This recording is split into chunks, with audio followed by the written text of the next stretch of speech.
Hello everyone, मैं हूं सायन और आज फिर से आप सभी लोग का स्वागत है मेरे इस चैनल फिजिक्स विद सायन में। तो जैसे कि मैं कैरियर काउंसलिंग के ऊपर अभी लगातार वीडियोस ला रहा हूं, आज आप लोगों के कमाल के कॉलेज के बारे में बताऊंगा जो आप लोगों के वेस्ट बंगाल में ही सिचुएटेड है। और इस कॉलेज को बहुत लोग आईआईटी से भी बेटर मानते हैं अपने इंजीनियरिंग कोर्स के लिए। तो क्या है ये कॉलेज, इसके बारे में क्या क्या आप लोगों को अपॉर्चुनिटीज है, कैसे इस कॉलेज में एडमिशन मिलेगा और क्या क्या स्कोप आप लोगों को मिलेगा, सब कुछ हम लोग इस वीडियो में डिस्कस करेंगे। तो आज किस कॉलेज के बारे में हम लोग बात कर रहे हैं, जिस कॉलेज का नाम है जादवपुर यूनिवर्सिटी। तो जादवपुर यूनिवर्सिटी क्यों इतना स्पेशल है और हर एक स्टूडेंट का एक ड्रीम यूनिवर्सिटी क्यों है, और ये कुछ स्टूडेंट तो इसको बेटर देन आईआईटी भी बोलते हैं, क्यों बोलते हैं, सब कुछ हम लोग डिस्कस करेंगे। तो आज की वीडियो हम लोग क्या डिस्कस करेंगे, what's so special, why is Jadavpur special, उसके बाद एलिजिबिलिटी क्राइटेरिया क्या है, फिर उसका एग्जाम पैटर्न क्या है, कोर्सेस क्या क्या ऑफर किया जाता है, उसके बाद कोर्स फीस कितना होता है, फिर प्लेसमेंट्स कैसे होता है और क्या ये बेटर देन आईआईटी है, इन सब के ऊपर आज हम लोग डिस्कस करेंगे। तो सबसे पहले अगर मैं बोलूं तो यहाँ पर जादवपुर यूनिवर्सिटी है क्या, ये सेंट्रल यूनिवर्सिटी है या स्टेट यूनिवर्सिटी है। तो जादवपुर यूनिवर्सिटी एक स्टेट लेवल यूनिवर्सिटी है। This is a state level university. कौन से स्टेट के अंदर ये पड़ता है, ये पड़ता है वेस्ट बंगाल स्टेट के अंदर। तो state level university of West Bengal. तो इसका अगर मैं कैंपसेस के बारे में बोलूँ, इसके दो कैंपसेस हैं इस यूनिवर्सिटी का, 2 कैंपसेस।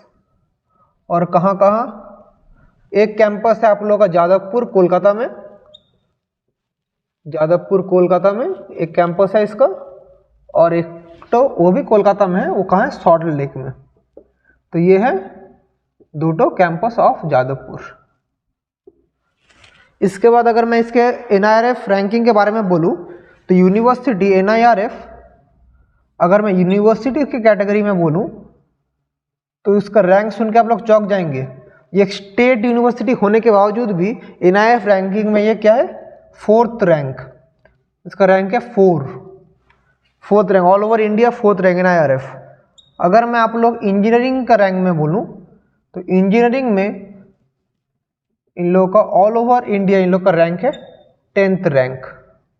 तो समझ पा रहे हैं एनआईआरएफ रैंकिंग कितना हाई है, कितना अपर लेवल का कॉलेज है एक। तो अगर मैं फार्मेसी के बारे में बोलूं तो एनआईआरएफ फार्मेसी का रैंक इन लोगों का ऑल इंडिया रैंक है 18। और अगर मैं ओवरऑल बोलूं, ओवरऑल एनआईआरएफ रैंकिंग के बारे में बोलूं तो ओवरऑल है 13th रैंक। तो इसलिए इस कॉलेज को सब कॉलेज का बाप भी हम लोग कह सकते हैं। तो ऐसा कुछ डरने का बात है नहीं। तो टोटल इस कॉलेज में आप लोगों का क्या क्या कोर्सेस ऑफर होता है, और मैंने जब इसका कैटेगरीज बोल दी, university ranking, engineering ranking, pharmacy ranking और ओवरऑल रैंकिंग, तो आप लोग समझ ही पा रहे हो कितना एलिजिबल और कितना मतलब एक हाई रैंक्ड कॉलेज है। तो इसलिए मैं बोल रहा हूँ, अगर आप लोगों का टारगेट है इंजीनियरिंग या आप लोगों का सपना है किसी अच्छे से कॉलेज में पढ़ के अपने लाइफ में सक्सेस अटेन करने के लिए, तो ये कॉलेज आपका फर्स्ट एंड फॉरमोस्ट प्रायोरिटी होना चाहिए। तो ये तो इसका रैंकिंग हो गया। तो इस कॉलेज में टोटल कितना कोर्स ऑफर होता है सुन के आप लोग चौंक जाएंगे। इस कॉलेज में टोटल कितना कोर्सेस ऑफर होता है पता है, इस कॉलेज में टोटल 130 कोर्सेस ऑफर किया जाता है जादवपुर यूनिवर्सिटी में, टोटल 130 कोर्सेस। और अलग अलग ये कोर्सेस है, डिपार्टमेंट भी सुनेंगे पागल हो जाएंगे, तभी हम उसमें आ रहे हैं। तो ये है इसका रैंकिंग। तो सबसे पहले अगर मैं इस यहाँ पर पढ़ना चाहूँ तो मैं एलिजिबल कैसे कहलाऊंगा। अगर मैं इस कॉलेज से इंजीनियरिंग करना चाहूँ तो एलिजिबिलिटी क्राइटेरिया क्या है, ये मैं इंजीनियरिंग का बोल रहा हूँ, क्या क्या कोर्सेस ऑफर होता है वो भी मैं बोलूँगा अभी थोड़ी देर बाद। तो इसका रैंकिंग आप लोग समझ गए। तो इस यहाँ पर एलिजिबिलिटी क्राइटेरिया क्या है, तो एलिजिबिलिटी के बारे में अगर मैं बोलूँ तो एलिजिबिलिटी आप लोग का क्लास 12th आप लोग को पास करना पड़ेगा, class 12th pass with PCM, मतलब फिजिक्स केमिस्ट्री मैथमेटिक्स आप लोग का कॉम्बिनेशन में होना चाहिए compulsory, with physics chemistry and maths, और इन लोग का नंबर मिनिमम नंबर इन तीनों में 60% होना पड़ेगा। Class 12 pass with physics chemistry maths and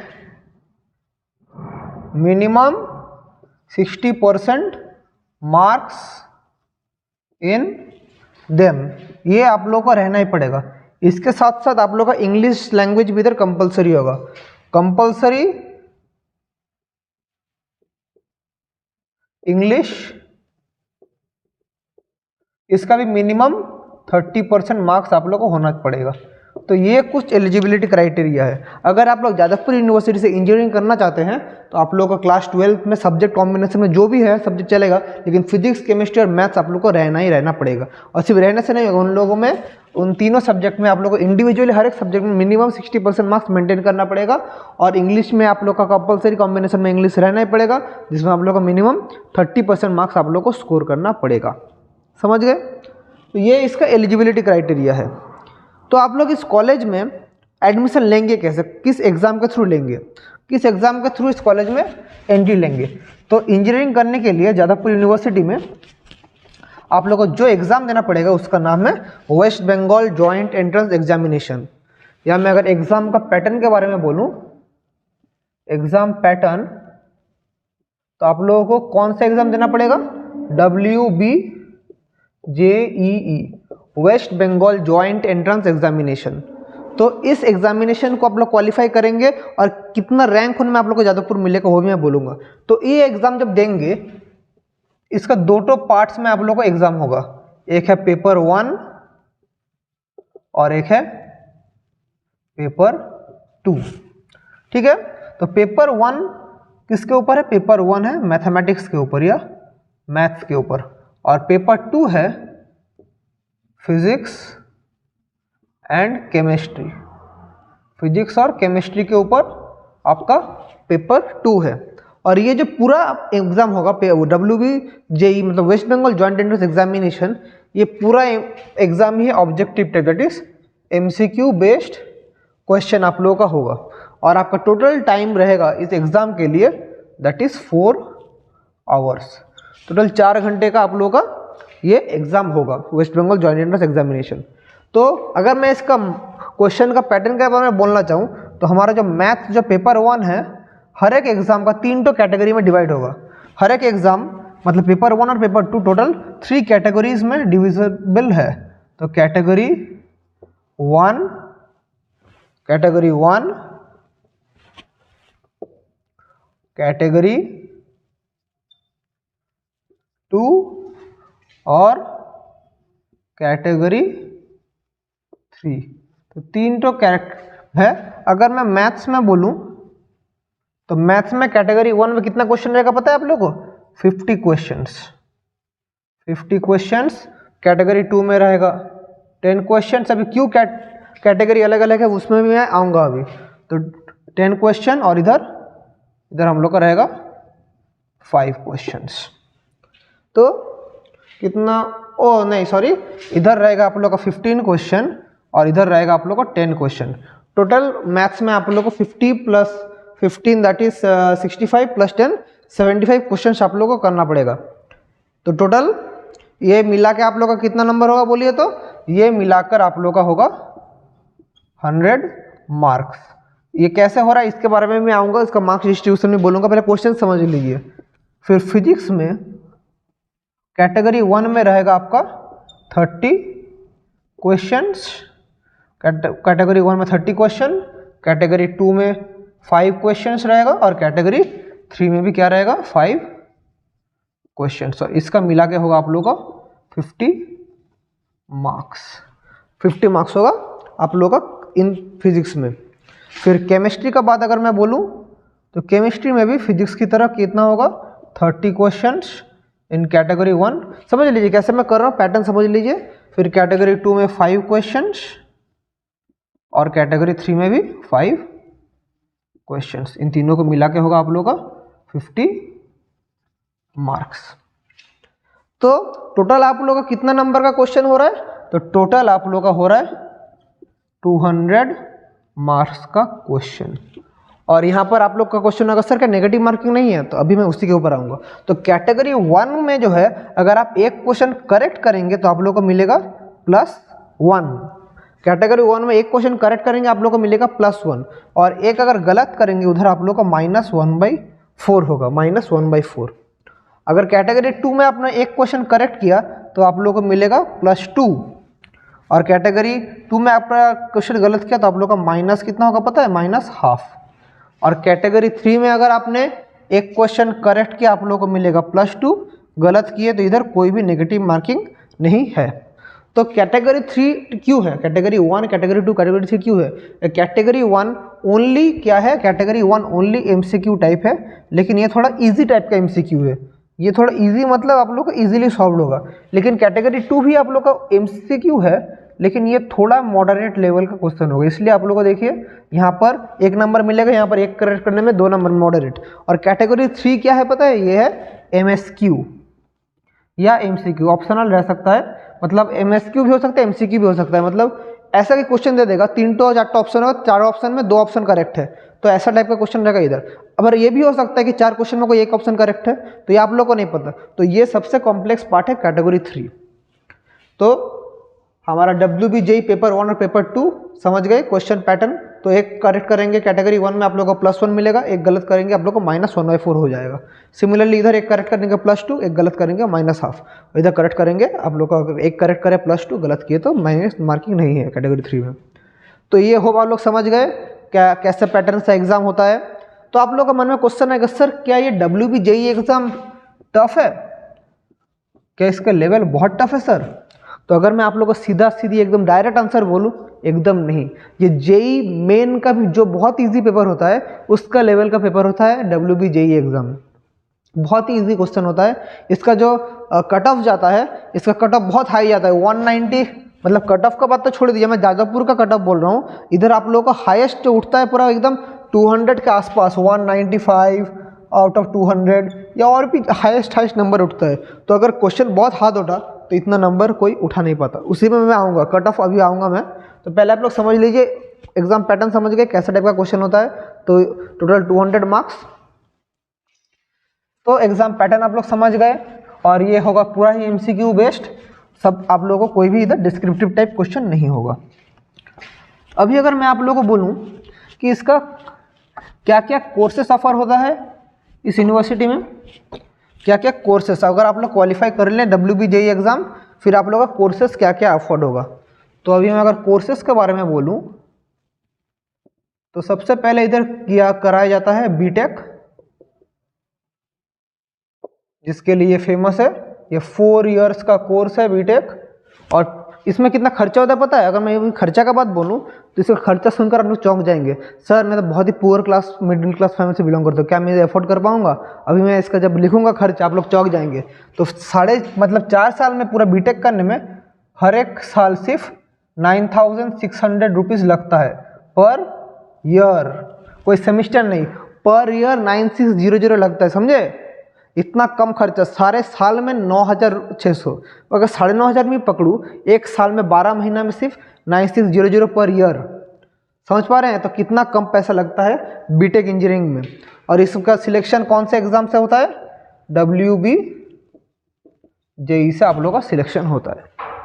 इसके साथ यहाँ पर BE बैचलर ऑफ इंजीनियरिंग का कोर्स भी कराया जाता है। यह भी 4 इयर्स का कोर्स है और इसमें भी 9,600 रुपीज़ खर्चा होता है सालाना, और इसका भी सिलेक्शन होता है WBJEE से। तो सेम एग्ज़ाम। और इसके अलावा क्या और क्या कोर्स कराया जाता है? Pharmacy, bachelor of pharmacy, B pharma.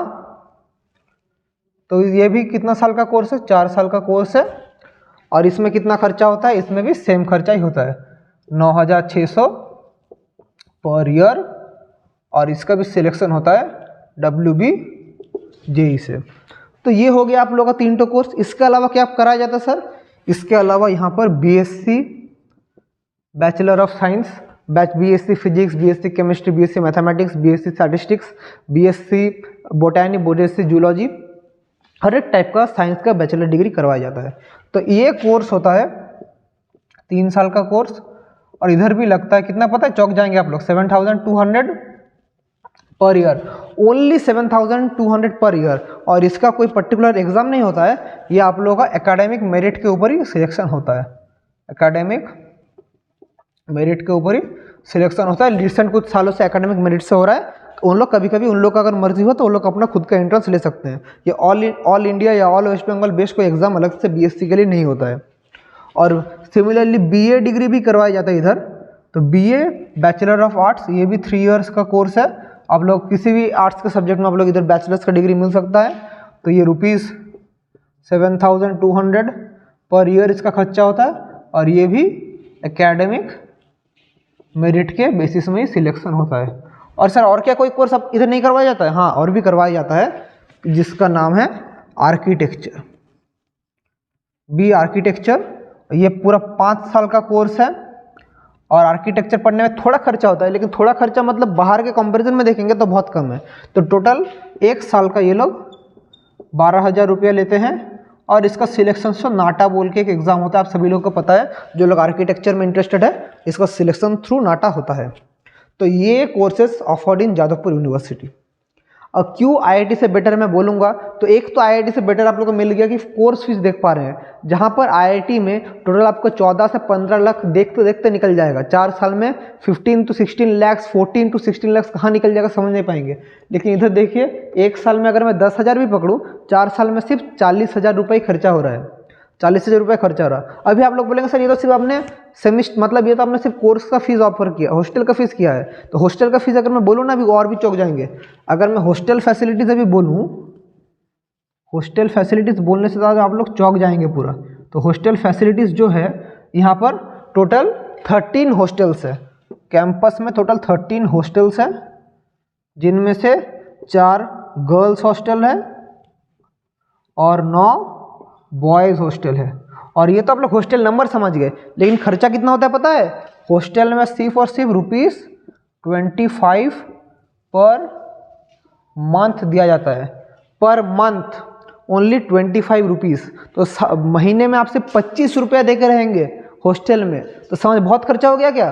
तो महीने में सिर्फ 25 रुपया आप लोग 25 रुपीज़ टिफ़िन खाने में उड़ा देते हैं, तो उस रुपये में पूरा आप लोग 1 महीना हॉस्टल में रह पाएंगे। तो इतना कम खर्चा जादवपुर में। तो एक पॉइंट तो हमें मिल गया कि आईआईटी से कोर्स फीस बहुत कम है। लेकिन आप लोग के मन में भी एक क्वेश्चन तो रहेगा, सर कोर्स फीस कम है तो प्लेसमेंट भी तो कम ही होगा, इतना सस्ता कॉलेज, तो कैसा पढ़ाई होता है, कैसा प्लेसमेंट होता है, हमें तो नहीं पता सर। अभी मैं उसी में आऊँगा सर, प्लेसमेंट में आऊँगा। तो सबसे पहले मैं थोड़ा सा अगर आप लोगों को बोलूँ, तो प्लेसमेंट में आने से पहले समझ लीजिए, ये 6 तो क्या है कोर्सेस है। बीटेक के अंदर भी अलग अलग बहुत सारे कोर्सेज है। आप लोग बीटेक में जितना ब्रांचेस आप लोग इमेजिन कर पाएंगे, हर एक ब्रांचेस इधर करवाया जाता है। और एक चीज़ मैं आप लोग को क्लियरली बोल देता हूँ कि जो मॉडर्न हमारा जो चल रहा है सिस्टम, मॉडर्न वेज में जो आप लोग को लगेगा भी 2024 2023, मतलब अभी का जनरेशन में आप लोग को जो पढ़ाई के लिए जो आप लोग को इक्विपमेंट लगेगा, सबसे पहले आप लोग जादवपुर में ही मिलेगा। इसका मतलब पढ़ाई और एजुकेशन सिस्टम इतना अच्छा है पूरा ऑल ओवर इंडिया, बहुत ही कम कॉलेजेस में, बहुत ही कम यूनिवर्सिटीज़ में ऐसा देखा गया है। तो अगर मैं अभी बोलूँ इसका कट ऑफ कैसे जाता है, तो WBJE एग्ज़ाम के थ्रू ही तो आप लोगों को मिलेगा ना बीटेक में।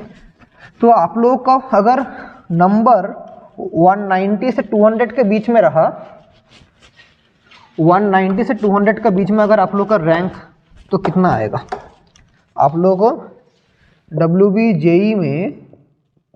आप लोग को अगर मार्क्स 190 से 200 के बीच में आया, तो आप लोग का रैंक 1 से 61 रैंक के बीच आप लोग आ जाएंगे, 1 से 61। और अगर आप लोग का 170 से 189 इस बीच में आप लोग का मार्क्स रहता है, तो आप लोग का रैंक कुछ 100 से 150 के बीच में रहेगा। और आप लोग का रैंक अगर और भी थोड़ा कम जाए कि 150 से 169, तो आप लोग का रैंक 200 से 300 के आसपास रहेगा। इसके बाद मैं नहीं जाऊंगी, तो जितना दूर जाऊंगा भी रैंक उतना बढ़ता रहेगा। अभी अगर आप लोग का बढ़ते बढ़ते 100 के करीब आप लोग का रैंक आ गया, तो बहुत 30,000 40,000 50,000 के आसपास आप लोग का रैंक चल जाएगा। तो उस रैंक में आप लोग को जादवपुर नहीं मिलेगा। आपको जादवपुर के लिए इस रैंक कोटा को टारगेट करना पड़ेगा। मैं ये जनरल के बारे में बोल रहा हूँ। मैं ये जनरल के बारे में बोल रहा हूँ, जनरल कैटेगरी। और अगर आप लोगों को सीएससी ब्रांच चाहिए तो आप लोगों को इस कैटेगरी 190 से 200 के बीच आप लोगों को नंबर लाना ही लाना पड़ेगा, नहीं तो आप लोगों को सीएससी ब्रांच नहीं मिलेगा। और एक चीज़ मैं बोल देता हूँ, तो जो भी कोटा फैसिलिटी अवेलेबल है ये क्योंकि एक स्टेट यूनिवर्सिटी है, तो यहाँ पर 90% सीट्स रिजर्व्ड फॉर स्टेट या फॉर वेस्ट बंगाल स्टूडेंट्स, ये चीज़ अच्छे से समझ लीजिए। और 10% seats available for all India या आउटसाइड वेस्ट बंगाल। आउटसाइड वेस्ट बंगाल जो स्टूडेंट्स है सिर्फ 10% सीट अवेलेबल है। और आप लोग का जो भी आप लोग का रिजर्व कैटेगरी में है, जो रिजर्व कैटेगरी के स्टूडेंट सिर्फ वेस्ट बंगाल में बिलोंग करते हैं, उन्हीं को सिर्फ रिजर्वेशन का फैसिलिटी मिलेगा। बाकी अगर बाहर का स्टेट से कोई है उन्हें कोई फैसिलिटी नहीं मिलेगा, उसे जनरल की तरह ही ट्रीट किया जाएगा। मतलब reservation only allowed for West Bengal students और outside students, all outside students will be considered as general category student, general category student. ये डिसीजन क्यों करेक्ट है? कि स्टेट यूनिवर्सिटी है, इसका फंड कहाँ से मिलता है? स्टेट से मिलता है, तो स्टेट के स्टूडेंट्स को कुछ ना कुछ तो बेनिफिट मिलना ही चाहिए। इसलिए मैं इस डिसीजन के साथ एकदम सहमत हूँ। जैसे सेंट्रल का इंस्टीट्यूट में ऑल ओवर इंडिया हर एक स्टूडेंट का फैसिलिटी रहता है, तो स्टेट यूनिवर्सिटी में तो स्टेट का स्टूडेंट्स को तो फैसिलिटी होना ही चाहिए। तो ये आप लोग सीख गए किस एग्जाम के थ्रू मिलता है, कैसा आप लोग का नंबर रेंज आना पड़ेगा, वो सीख गए। अभी सबसे मेन क्वेश्चन सर, इसमें प्लेसमेंट कैसा होता है? सर इतना कुछ समझ गए आप, इसका कोर्स फीस बहुत कम है, कैसे पढ़ेंगे वो समझ गए, क्या क्या एलिजिबिलिटी क्राइटेरिया समझ गए, तो सर आपने क्यों बोला कि ये बेटर देन आईआईटी है? प्लेसमेंट दिखाइए मुझे प्लेसमेंट। तो अभी मैं इसका प्लेसमेंट के बारे में बोल रहा हूँ। तो मैं 2023 और 2022 के प्लेसमेंट्स के बारे में अगर बोलना जाऊँ तो इनके प्लेसमेंट्स के बारे में सुन के आप भी चौंक जाएंगे। आईआईटी के लेवल में, एनआईटी के लेवल में, ट्रिपल आईटी के लेवल से भी ऊपर का प्लेसमेंट इधर मिलता है। अगर मैं अभी प्लेसमेंट्स के बारे में बात कर रहा हूँ, अगर मैं अभी 2023 के बारे में बोलूँ, इधर टोटल कितना ऑफर्स आया था पता है? टोटल ऑफर्स जो डेटा हमें मिल रहा है, टोटल ऑफर्स 1200 से 1300 टोटल ऑफर्स हुआ था, और उसमें से सक्सेसफुली प्लेस्ड 1000+ स्टूडेंट्स। ये 2023 का मैं बात करूँ, 1000+ स्टूडेंट्स। और 2020 में हाईएस्ट पैकेज कितना गया है पता है? हाईएस्ट पैकेज गया है कुछ around INR 85 lakhs per annum, मतलब साल में 85 lakhs का पैकेज इस साल गया है, हाईएस्ट पैकेज। और 350 स्टूडेंट्स, 350 स्टूडेंट्स का पैकेज 45 से लेके INR 45 से लेके 55 lakhs पर एनम के बीच है। तो समझ पा रहे कितना हाई पैकेज। और अगर मैं और भी कम बोलूं, मतलब उसके कम 100+ स्टूडेंट्स का एवरेज जो मैं पैकेज बोल रहा हूँ, ये गया है INR 15 से 30, या मैं और भी अगर प्रिसाइसली बोलूँ 35 lakhs पर एनम। तो ये भी कम नहीं है। तो ये 2023 का प्लेसमेंट देखिए। 22 का बोलूँगा तो आप लोग और भी चौंक जाएंगे। तो 2023 में जबकि रिसेशन चल रहा था, ये चीज़ आप लोग को बहुत अच्छे से ध्यान रखना पड़ेगा। जबकि रिसेशन चल रहा था, वहाँ पर 1000+ स्टूडेंट्स को इस यूनिवर्सिटी से प्लेसमेंट मिला है। तो ये कोई दूध का मतलब ऐसा कोई सिंपल यूनिवर्सिटी नहीं है। समझ पा रहे हैं इसका कितना इसका होल्ड है? ऑल ओवर द वर्ल्ड कितना रिस्पेक्ट इस यूनिवर्सिटी को मिलता है। जहाँ पर ऑल ओवर द वर्ल्ड कंपनियों से लोगों को धक्का मार के निकाल दिया जा रहा था, वहाँ पर इन्होंने 1200 से 1300 ऑफर हुआ इस यूनिवर्सिटी में। उधर से 1000+ स्टूडेंट्स को प्लेसमेंट मिला है, और हाईएस्ट पैकेज है 85 lakhs, और 350 स्टूडेंट्स को 45 से 55 lakhs पर एनम के बीच में मिल रहा है अभी सैलरी करंट। और 100+ स्टूडेंट्स का सैलरी है पर एनम 15 से 35 lakhs के बीच। तो ये था साल 2023 में। अगर मैं साल 2020 का बोलूँ, 2022 का बोलूँ, तो इसमें जो हाईएस्ट पैकेज ऑफर हुआ था तो हाईएस्ट पैकेज ऑफर हुआ था इधर 1.8 CR का, INR 1.8 CR, मतलब 1.8 करोड़ रुपया ऑफर किया गया था सालाना। और ये प्लेसमेंट कहाँ हुआ था पता है? ये प्लेसमेंट हुआ था फेसबुक में। तो ये प्लेसमेंट हुआ था फेसबुक में। इसके अलावा जो सेकेंड हाईएस्ट पैकेज था ये था INR 1.4 CR पर एनम। और इसको कहाँ पर प्लेसमेंट मिला था पता है? इनको प्लेसमेंट मिला था गूगल में। तो देख पा रहे टॉप लेवल का कंपनीज इधर आते हैं प्लेसमेंट के लिए। जो third highest package INR 1.1 CR per annum. और ये कहाँ पर प्लेस हुए थे पता है? ये अमेजोन में। मैं कोई मतलब ऐसे फेंक नहीं रहा हूँ, आप लोग खुद डाटा अवेलेबल है इंटरनेट में, आप लोग खुद सर्च करके मेरे बातों से आप लोग इसको चेक कर सकते हैं। मैं कहीं भी कुछ बना के नहीं बोल रहा हूँ। और सिर्फ क्या ये तीनों को 1 करोड़ से ज़्यादा मिला था? नहीं, total 9 students from 2022 batch got 1 CR plus offers, 1 CR LPA offers, समझे? तो टोटल उस बैच में 9 स्टूडेंट्स को 1 CR से ज़्यादा लैक्स पर एनम ऑफर मिला था। और उस साल जो एवरेज 2022 में एवरेज प्लेसमेंट या एवरेज पैकेज कितना हुआ था पता है? एवरेज पैकेज है INR 10 लैक्स पर एनम। तो ये भी कोई कम बात नहीं है। तो INR मतलब एवरेज ऑल ओवर स्टूडेंट्स में मिला के 10 लैक्स, मतलब कोई भी छोटा बात नहीं है। तो इसीलिए मैं बोल रहा हूँ Jadavpur university is should be your first and primost priority. क्यों मैं ये बोल रहा हूँ? क्योंकि ये WBJE एग्जाम में स्कोर करना उतना हार्ड नहीं है।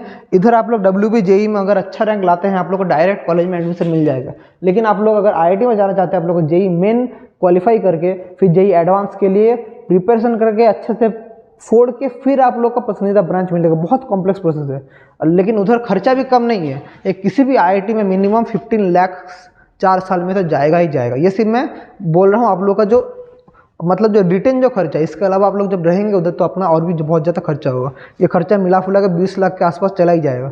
लेकिन अगर आप लोग जादवपुर में पढ़ते हैं तो इधर साल में आप लोग को 10,000 रुपये देना पड़ता है। तो सिर्फ 50,000 के अंदर आप लोग को पूरा कोर्स और रहने के लिए भी आप लोग को सिर्फ 25 रुपीज़ देना पड़ता है। तो पहले सब स्टूडेंट्स को मैं बोलूँगी इसको टारगेट करने के लिए। और ये नहीं कि कम पैसा में पढ़ा रहा बोल के प्लेसमेंट नहीं मिल रहा। टॉप लेवल का कंपनी फेसबुक, गूगल, अमेजॉन, इसके साथ साथ इंटेल, तो मैं कंपनी का नाम बोलते तो थक जाऊँगा। ऐसे ऐसे लेवल का कंपनी इधर आते हैं इंटरव्यू लेने के लिए। तो मैं यही बोलूँगा जो स्टूडेंट्स अभी पढ़ रहे हैं, इंजीनियरिंग एग्जाम के लिए प्रैक्टिस कर रहे हैं, उन लोगों के लिए WBJE एग्जाम में बहुत अच्छा ऑप्शन होगा। और WBJE क्वालिफाई करके आप लोग का फर्स्ट चॉइस क्या रहेगा, फर्स्ट प्रायोरिटी क्या रहेगा? जादवपुर यूनिवर्सिटी। अब मैं लास्ट में एक चीज़ आप लोगों को बोलूँगा कि बहुत सारे स्टूडेंट्स जो इस कॉलेज या इस यूनिवर्सिटी के बारे में जानते हैं बोलेंगे सर इधर बहुत रैगिंग होता है। तो बच्चों ये तो हम जानते हैं कि इधर रैगिंग होता है। इधर थोड़ा मतलब डार्क हिस्ट्री है। कुछ दिन मतलब कुछ महीना पहले इधर एक इंसिडेंट हुआ था, पूरा चारों तरफ बहुत ही हंगामा हो गया था। और इधर आप लोग को बहुत सारे मतलब ऐसा कोई सिचुएशन पड़ता है जो हम लोग सोचते हैं कि क्यों ऐसा हो रहा है, इतना मतलब एक यूनिवर्सिटी में इतना कैसे हो सकता है। लेकिन मैं एक बोलूँगा कि हर एक सिक्के का 2 पहलू है। जहाँ पर हम लोग एक नेगेटिव साइड देख रहे हैं उसका एक पॉजिटिव साइड है। और देखिए एक चीज़ आप लोग को जानना पड़ेगा, अगर आप लोग जब तक आप लोग फ्लो के विपरीत मतलब अगेंस्ट द फ्लो आप लोग खड़े नहीं होंगे, आप लोग जीवन में बड़े नहीं हो पाएंगे। अब जब भी कुछ बड़ा करना चाहेंगे, जब भी कुछ अपने लिए स्टैंड लेना चाहेंगे, जब भी कुछ अपने लाइफ में चेंज लाना चाहेंगे, बहुत सारे समाज में ऐसे व्यक्ति मिलेंगे जो आप लोगों को खींच के रखेगा। तो सफल जिंदगी में वही होता है जो जो खींच रहे हैं उन्हें, इसको अपना सीख बना के उनसे और भी दुगना जोर से आगे बढ़ना है। तो आप इससे स्ट्रांग बनेंगे, वीक नहीं बनेंगे। तो अगर आप लोग डर रहे हैं कि सर ये होगा वो होगा, घर वाले बोल रहे हैं कि ये यूनिवर्सिटी तो अच्छा है लेकिन इधर का माहौल बहुत ख़राब है, मैं आप लोग यही बोलूँगा चैलेंज आप लोगों को लेना सीखना पड़ेगा। जो ब्रिटिश ने इतना सालों तक इंडियंस के ऊपर टॉर्चर किया था, कुछ ब्रेव आदमी जैसे नेताजी सुभाष चंद्रशेखर आज़ाद और जितने ब्रेव आदमी, इतना जो हमारे देश के प्राइड है खुदीराम बोस, इतने मतलब मैं बोलना चाहूँ तभी कम जाएगा। तो उन लोग भी अगर डर के हमारे चुप घर में बैठ जाते हैं तो आज भी शायद हम लोग ब्रिटिश के अंडर ही रहते हैं। तो आप लोगों को भी खुद अपना लाइफ का स्टैंड खुद लेना पड़ेगा। आप लोगों को अपना लाइफ का रिस्पॉन्सिबिलिटी खुद लेना पड़ेगा। कहीं पर कुछ इंसिडेंट हो रहा है तो इसमें तो सब कोई दुखी होते हैं, लेकिन आपको उसके लिए वैसा फाइट करना पड़ेगा। तो कुछ पाने के लिए आप लोग को अपने अंदर एक रिस्पॉन्सिबिलिटी लाना पड़ेगा। और ये सब कुछ चीज़ें छोड़ दीजिए दिमाग से कि हर एक जगह में कुछ नेगेटिविटी है, तो हम लोग नेगेटिविटी के बारे में नहीं जाएंगे। हम लोग जो इसमें पॉजिटिव सीख हम लोग को मिलेगा, हम लोग उसके ऊपर ही टारगेट करेंगे। क्योंकि जितना भी मैं इधर कॉलेज के बारे में डार्कनेस बोलूँ, उसके अंदर जो इन लोग का मेन मोटो एजुकेशन लाइन में इधर आप लोग क्लियरली देख पा रहे हैं कि एजुकेशन में यहाँ पर कोई कमी नहीं है। तो कोई भी डरने की बात है नहीं, पढ़ाई कीजिए, मन लगा के पढ़ाई कीजिए। इतना अच्छा कॉलेज, अगर आप लोग वेस्ट बंगाल के स्टूडेंट्स हैं, आप लोग का पहला प्रायोरिटी ये कॉलेज होना चाहिए। तो ऐसे ही मैं अभी और भी अलग अलग टॉपिक्स के ऊपर अभी वीडियोस लाता रहूँगा। अगर आप लोगों को मेरा ये सीरीज़ अच्छा लग रहा है तो चैनल तो आपको सिर्फ सब्सक्राइब करने से ही आप लोग मेरे साथ जुड़ सकते हैं।